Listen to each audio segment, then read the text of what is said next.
আপু, আমার মা খুব অসুস্থ, ওষুধ কেনার টাকা নেই। মা অসুখে কাতরাচ্ছে। বাচ্চাটার কথা শুনে আবার খারাপ লাগো। আচ্ছা চলো, আমি ওষুধ কিনে দিব। আবার বাচ্চাটাকে ওষুধ কিনে দিল। তোমার আম্মুকে ওষুধ খাইয়ে দিও, সুস্থ হয়ে যাবে। আপু, আমি যদি এখন ওই ওষুধগুলো নিয়ে যাই তাহলে মা ভাববে আমি টাকা চুরি করে ওষুধ এনেছি, খাবে না।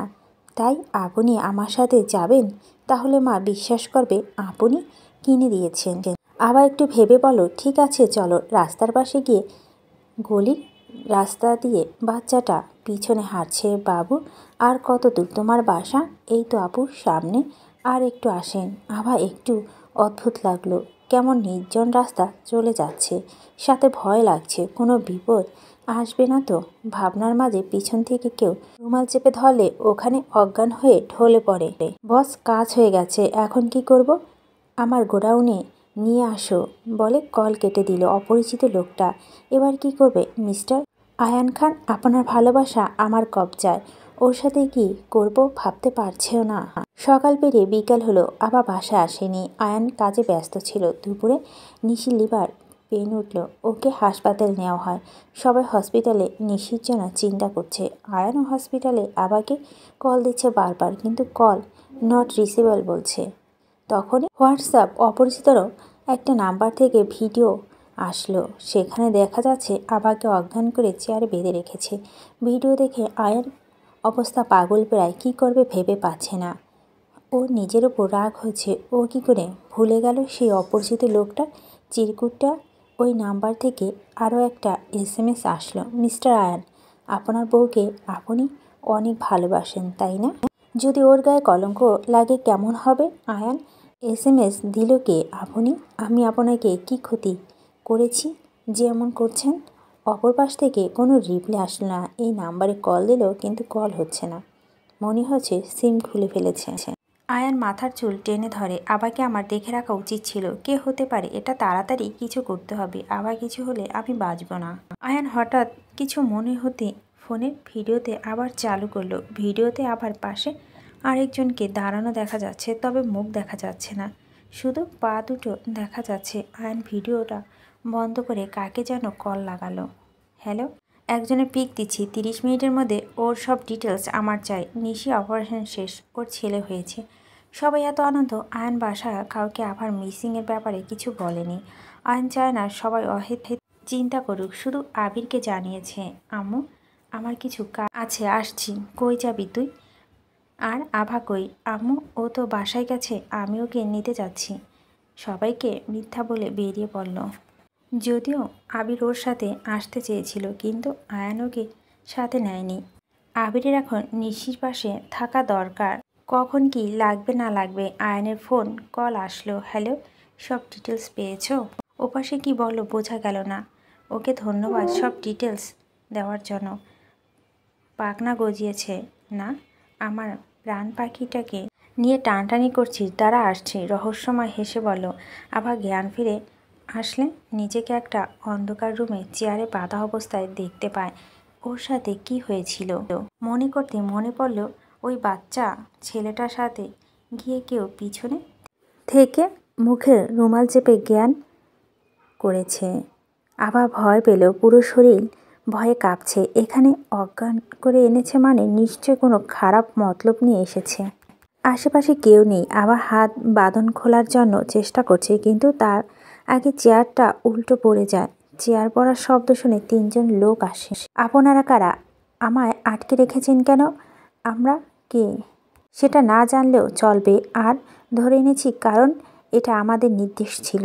কে নির্দেশ দিয়েছে আমাকে আনার? এত কথা ভালো লাগে না। কে নির্দেশ দিয়েছে সেটা একটু পরে দেখতে পাবেন।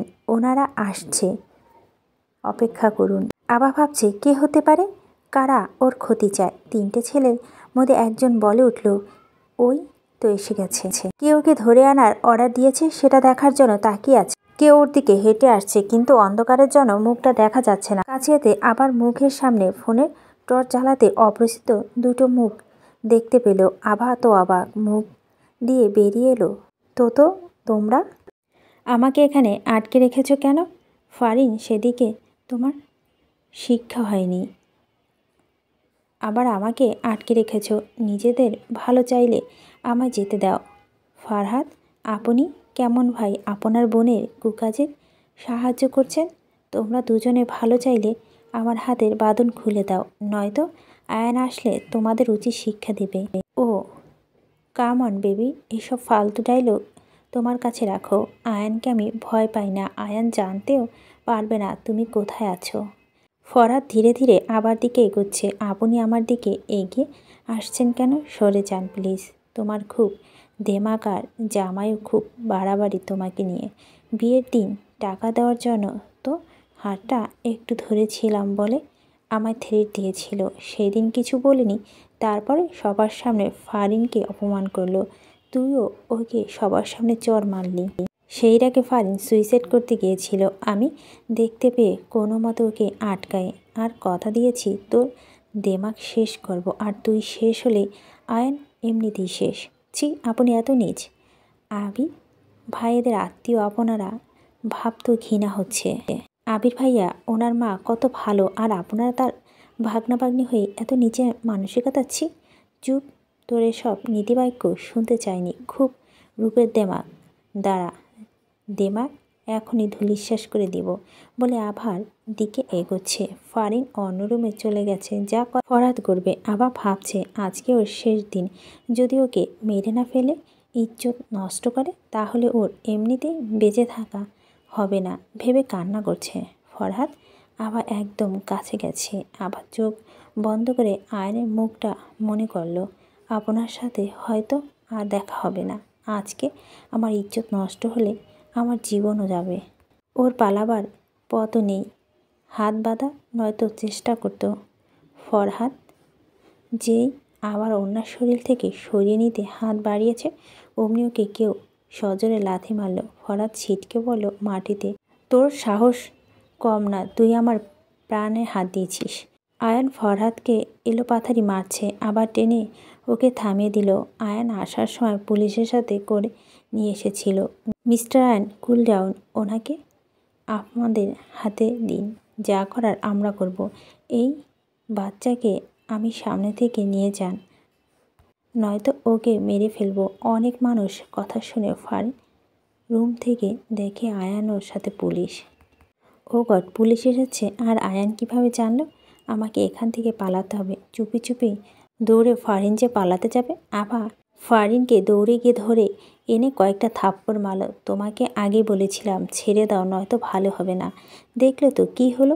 একটা মেয়ে হয়ে আর একটা মেয়ের ইজ্জত কেড়ে নেওয়ার জন্য নিজ ভাইকে ব্যবহার করলে। অফিসার, ওকে নিয়ে যান। যাও, দুই ভাই বোন মিলে শ্বশুরবাড়ি হাওয়া খেয়ে আসো। পুলিশরা ওদের নিয়ে গেল। আয়ান প্রচণ্ড রেগে আছে। আবার আয়ানকে শক্ত করে জড়িয়ে ধরে কেঁদে ফেলল। আপনি না আসলে কি হতো? আমার মৃত্যু ছাড়া উপায় থাকতো না। আয়ান আবার মাথায় হাত রেখে বলো, তুমি আমার অর্ধাঙ্গিনী, যার মানে আমার জীবনের অর্ধেক তুমি। আমি যতক্ষণ বেঁচে থাকবো তোমার কিছু হতে দিব না। আবার চোখের পানিগুলো মুছে দিল। তাড়াতাড়ি চলে হসপিটালে যেতে হবে। বাসায় কাউকে তোমার ব্যাপারে জানাইনি। হসপিটালে যাব কেন? আমার তো কোথাও লাগেনি, আপনারও তো কোথাও লাগেনি। তাহলে দুপুরে নিশি লিভার পেন ওঠার কারণে হসপিটালে ভর্তি করা হয়েছে। বিকেলে নিশির ওর ছেলে বেবি হয়েছে। কি সত্যি? নিশি বেবির কথা শুনে আপা মুখে হাসি ধরছে না। নিশি আপুর বেবিটা কেমন হয়েছে? তোমায় চিন্তা বেরিয়ে এসেছি, এখনও দেখিনি। দুজনে একসাথে গিয়ে দেখব। একটা কথা বলুন, আমি এখানে আছি আপনি জানেন কিভাবে? জানাতে হবে? হ্যাঁ বলুন। আমার জানাতে ইচ্ছে করছে। গাড়িতে বসো, যেতে যেতে বলছি। এবার বলেন কিভাবে আমায় খুঁজে পেলেন? আয়ান সিট বেল্টটা লাগিয়ে গাড়ি স্টার্ট দিল। তোমাকে যখন ফরহাদ আর ফারিন ধরে নিয়ে বেঁধে রেখেছিল, ওটা একটা ভিডিও করে ফরহাদ অচেনা নাম্বার দিয়ে আমার হোয়াটসঅ্যাপে পাঠায়। ভিডিও দেখে আমার মাথা কাজ করছিল না। কি করব, কোথায় খুঁজব বুঝতে পারছিলাম। তারপর মনে পড়লো ভিডিওতে তোমার পাশে কারো পা দেখা যাচ্ছিল। কিছু মনে হতেই ভিডিওটা আবার চালু করি। ভিডিওতে পাটা ফারিনের ছিল। ফারিনের পায়ের আঙুলে হাতে আংটির মতো ছিল। কি জানি বলে, ওর পা দেখে চিনতে পারি। তারপর এক বন্ধুকে বলি ফারিন কোথায় আছে খোঁজ লাগাতে। খোঁজ নিয়ে জানতে পারলাম ও বাসায় আছে, কিন্তু ও আর ওর ভাই গাড়ি নিয়ে কোথাও জানি যাচ্ছে। আমিও হসপিটাল থেকে বেরিয়ে ওদের পিছু নেই। বাহ, আপনার তো সেই বুদ্ধি, কিন্তু ফারিনের পায়ে কি আছে সেটাও দেখে রেখেছিলেন। পছন্দ হয়েছিল তাই ওর সব দেখেছিলেন। আরে রাগ করছো কেন? ওর পায়ে দিকে একদিন নজর পড়ছিল তাই দেখেছিলাম বলে আজকে তোমায় বাঁচাতে পারলাম। ধন্যবাদ জামাই। আর একটা কথা। কি কথা? আপনি যদি ওদের সাথে আসেন তাহলে দেরি হলো কেন? ওরা তো অনেক আগে এসেছিল। আমি পুলিশদের নিয়ে আড়াল ছিলাম, দেখছিলাম ওরা কি কি বলে। ওরা ওদের কথা নিজের মুখে স্বীকার করলো। আমার কি এখন হসপিটালে যাব? হ্যাঁ, বাচ্চাকে দেখবো না? অবশ্যই দেখবো। আমি তো অপেক্ষা করে আছি। বাচ্চাটা নিশ্চয় নিশি আপুর মতো হয়েছে। কার মতো হয়েছে সেটা গেলেই দেখতে পাবে। একটা জুয়েলারি দোকানের সামনে গাড়ি দাঁড় করিয়ে। জুয়েলারি দোকানের সামনে গাড়ি দাঁড় করাবো কেন? তুমি কি কোনো গহনা নিবে? আপনি দেখি কিছু জানেন না। আমি গহনা নিব না, বাচ্চার জন্য একটা চেন নিব। প্রথম বাচ্চার মুখ দেখলে কিছু দিতে হয়। আর আপনি তো বাচ্চার মামা, আর আমি মামি প্লাস খালামণি। হ্যাঁ, তাই তো ভুলে গিয়েছিলাম। আয়ান আবার একটা জুয়েলারি দোকানের সামনে নামলো। সুন্দর দেখে বাচ্চার জন্য একটা চেন কিনলো। ছেলে বাচ্চার জন্য চেন কেমন দেখায়, কিন্তু আর কিছু দেওয়ার মতো নেই। বাচ্চার বদলে বাচ্চার মা পড়বে। গাড়ি থেকে নেমে আমি হসপিটালের ভিতরে দৌড়। আয়ান পিছন থেকে বলছে, দৌড়াচ্ছ কেন? পড়ে যাবে। আবার আয়ানের কথা না শুনে দৌড়ে গেল হসপিটালের ভিতরে। ওর বড় আম্মুকে দেখতে পেল। আভা, মামুনি এত দেরি হলো কেন আসতে? বড় আম্মু, সেসব পরে বলছি, আগে বলো নিশি আপু আর বাচ্চা কোথায়? ওই তো নিশির কাছে বাচ্চা আছে। আভা নিশির কাছে গেল। নিশির কাছে আবির বাচ্চাকে কোলে নিয়ে আছে। আভা বাচ্চাটাকে দেখে বলল, ভাইয়া বাচ্চাটাকে আমার কোলে দাও প্লিজ। আবিরের কোল থেকে আভা বাচ্চাটাকে নিয়ে নিল। নিশি আপু, বাচ্চাটা একদম তোমার মতো হয়েছে। কি মিষ্টি বাচ্চা। তোমার আপুর মতো হলেই তো সমস্যা, মায়ের মতো জ্বালিয়ে মারবে। কি বলে? আমি তোমায় জ্বালিয়ে মারি? তা নয় তো কি। আমার বাচ্চা আমার মতো হয়েছে, তোমার ওকে নিতে হবে না, যাও। আরে রাগ করছো কেন? আমি মজা করছি। আবির আর নিশি কথা বলছে।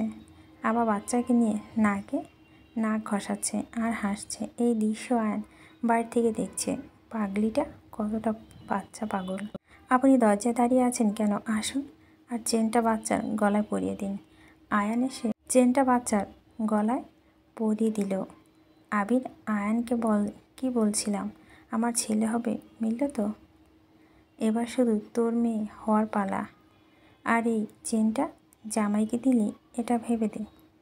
আয়ান বিরক্ত হয়ে বলল, তোর বাজে বকা বন্ধ করবি? আবির মুখ বেঁকিয়ে বলল, যা, আর বলবো না। তুই এখন আমার পর হয়ে গেছিস। ড্রামা ভালো পারিস। ভাবছি আমার বোনটা তোকে সহ্য করে কিভাবে। এই অপমান করিস না। তোর বোন আমার সহ্য করে না, আমি তোর বোনকে সহ্য করি, তাই নাকি? এই কথাটা নিশিকে বলি? না ভাই, মাফ কর তো, পা ধর বলছি। নিশি শুনলে আমার খবর খারাপ। এত মানুষ হসপিটালে থেকে কি করবে? আয়ান, তুই আবার আর তোর ছোট আম্মুকে নিয়ে বাসায় যা। আমি আর আবির আসছি। বড় আম্মু, আমিও বাচ্চার কাছে থাকি প্লিজ।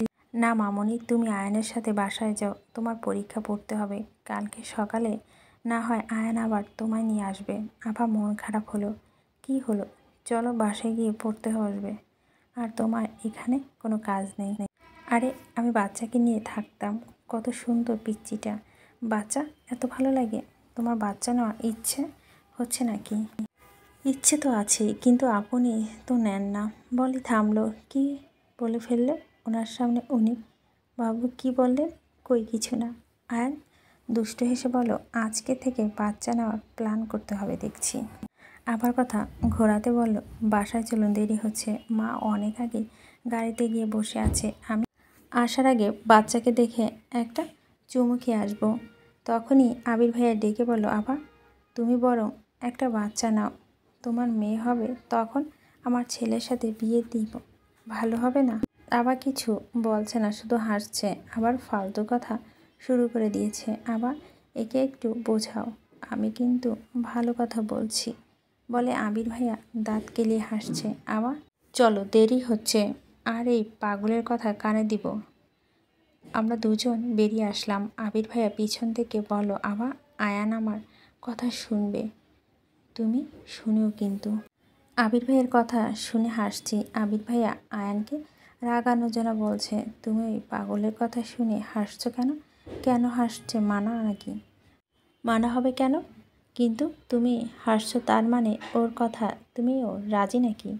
ভাবছি আবির ভাইয়ের কথা শুনে একবার ভেবে দেখা যায়। আয়ান হাঁ করে আবার দিকে তাকিয়ে আছে। তুমি নিজেকে গুছিয়ে চলতে পারলা, বাচ্চা সামলাবে পারবো না কেন? আমার প্রায় সব বান্ধবীদের বিয়ে হয়ে বাচ্চা হয়েছে, তারা কি সামলাচ্ছে না? আর আমি যদি একা না পারি, আপনি আছেন তো, তোমার সাথে কথায় পারবো না। আবির কথাগুলো শুনে, তুমি পাগল হয়ে গেছো। আমি পাগল না, আপনি পাগল। মুখ ভেঙচি দিয়ে বলল আভা। আয়ান আবার ওর আম্মু হসপিটাল থেকে বেরিয়ে বাসার দিকে রওনা দিল। সারাদিন অনেক ধকল গেছে, গোডাউনে আটকে রেখেছিল, আবার হসপিটালে গেছিল। একবারে গোসল করে আসো, ভালো লাগবে। তুমি গোসল করে আসো, তারপর আমি যাব। কি হলো, দাঁড়িয়ে আছো কেন? নাকি আমার সাথে একসাথে যাইতে চাচ্ছ? আবার রাগ দেখিয়ে বলো, দরকার নেই, আমি একাই যাব। তাহলে তাড়াতাড়ি যাও, এসে পড়তে বসবে। আবার গোসল করে বেরিয়ে আসলো, কাপড়গুলো ব্যালকনিতে মেলে দিল। আয়ান দেখছে আবার চুল থেকে পানি পড়ছে, মাথা মুছছে, ভালো করে চুল থেকে পানি পড়ছে। আবার কথাটা কানে নিল না। আয়ান তালা দিয়ে নিয়ে গিয়ে আবার চুল মুছে দিতে লাগলো। কথা শুনতে পাওয়া দিন দিন অবাধ্য হচ্ছে দেখছি। আগের মতো কঠোর হতে হবে, তাহলে তুমি ঠিক হবে। আমি আপনাকে আর ভয় পাই না, বুঝেছেন? দেখা যাবে ভয় পাও কি না। চুল আঁচড়ে পড়তে বসো, আমি গোসল করে আসি। সারাদিন দৌড়ে ওপর ছিলাম, ক্লান্ত লাগছে। উনি গোসল করতে গেল। আমি বই নিয়ে টেবিলে বসলাম। বই নিয়ে বসে পড়েছি, কিন্তু একটা বিষয় মাথায় আসছে না। আয়ান ভাই গোসল করে বেরিয়ে আসলো। আমাকে বসে থাকতে দেখে ভুরু কুঁচকে বলল, পড়া বাদ দিয়ে বসে আছো কেন? একটা বিষয় বুঝতে পারছি না, তাই একটু বুঝিয়ে দেন। ঠিক আছে, আসছি। উনি তাওয়ালাটা ব্যালকনিতে মেলে দিয়ে এসে আমার পাশে বসলেন। কোনটা বুঝতে পারছো না বলো? এই তো, এই চ্যাপ্টারটা একটু সমস্যা। আয়ান সুন্দর করে বুঝিয়ে দিল। এবার বুঝতে পেরেছ? ধন্যবাদ। ধন্যবাদ লাগবে না, ভালো করে পড়ে রেজাল্টটা ভালো করো, তাহলেই হবে। আমি আপনার মতো এত ব্রিলিয়ান্ট স্টুডেন্ট না, তাই এত ভালো রেজাল্ট আমার দ্বারা হবে না। চেষ্টা করলে হবে। যা বুঝবে না আমাকে বলবে, আমি বুঝিয়ে দেব। রাত 10টা বাজে। আয়ান এসে আবাকে বলো, চলো খেতে আসি, তারপরে আবার পড়বে। আমার খেতে ইচ্ছে করছে না, আপনি খেতে আসেন। আমার খুব টায়ার্ড লাগছে, হাতটা ব্যথা করছে, দড়ি দিয়ে বেঁধে রাখা জায়গাটা। বাহানাবাদ, হাত ব্যথা করছে, খাবার খাও, ওষুধ খাবে, ঠিক হয়ে যাবে। আপনি যান, খেতে আসুন। আমার জোর করছেন কেন? খেতে যাবে কিনা রেগে বলো। আমি ওনার চোখে রাগ দেখে ভয় বললাম, যাবো তো, এখনই আসছি। আপনি শুধু শুধু রাগ করছেন। গুড, তুমি ভালো কথা শোনার মেয়ে নয়, তাই এভাবে বলতে হলো। ওনার ভয়ে খেতে যেতে হলো। খাবার টেবিলে বসে আছি, আমার খেতে ইচ্ছে করছে না।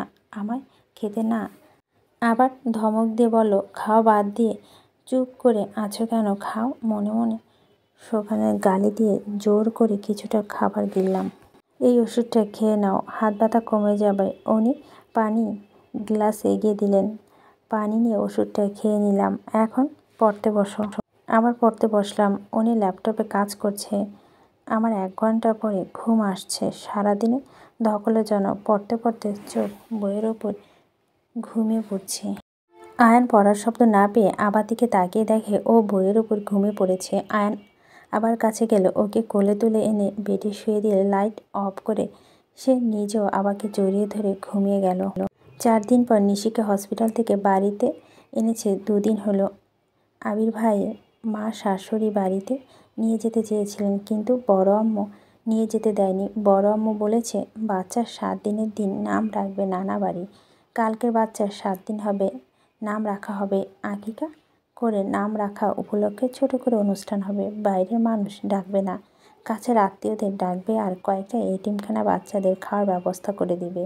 এতে সবার মত দিয়েছে। মানুষকে খাওয়ানোর যে এতিমখানা খাওয়ানো ভালো। বাচ্চা আসার পর থেকে সবসময় বাচ্চাকে নিয়ে থাকছে। ওই পাগলামিকে দেখে মনে হচ্ছে ওর বাচ্চা।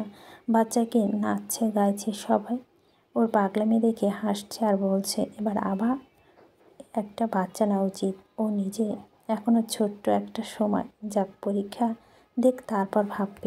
আকিকাগুলোকে সিমি আর রুহিকে আজকে আসতে বলেছি, ওরা বিকেলে আসবে। ফুপি শরীফ ভাইয়া ও আসবে। আজকে রাতে অনেক মজা হবে। আবার কতদিন পর সবাই আড্ডা দিব। আয়ান রুমে ঢুকে আভাকে ডাকছে। আভা, আভা, আভা আয়ানকে ডাকছে। যা, তোমার ছেলের কাজ নেই, শুধু ডাকাডাকি করে বিরক্ত করে।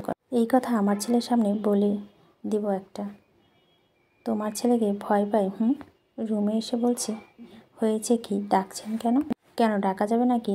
দুদিন থেকে দেখছি তুমি আমায় পাত্তা দিচ্ছ না, ডাকলে পাওয়া যাচ্ছে না, ব্যাপার কি?